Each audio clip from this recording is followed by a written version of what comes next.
Welcome to my channel. In this video, I will share with you how to get your MacBook Air back to factory settings. So first, click on this little Apple icon on this corner and select System Settings. Now, from this general page, scroll down looking for Transfer or Reset. Click on it.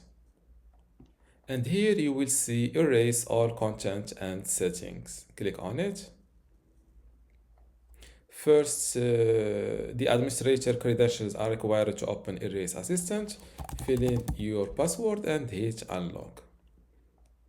And just like this, if you follow this process of erasing all content and settings, all settings, media, and data for all volumes on this Mac will be erased. The following items will also be removed, such as your Apple account, your Touch ID fingerprints, use it for unlocking this app and purchases, and also all the Bluetooth accessory will be unpaired.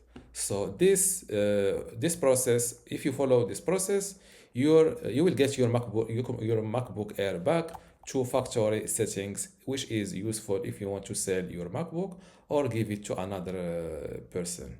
And this is how to get your MacBook Air back to factory settings. If you still have a question, leave it in the comments below, and don't forget to give this video a like. Thank you.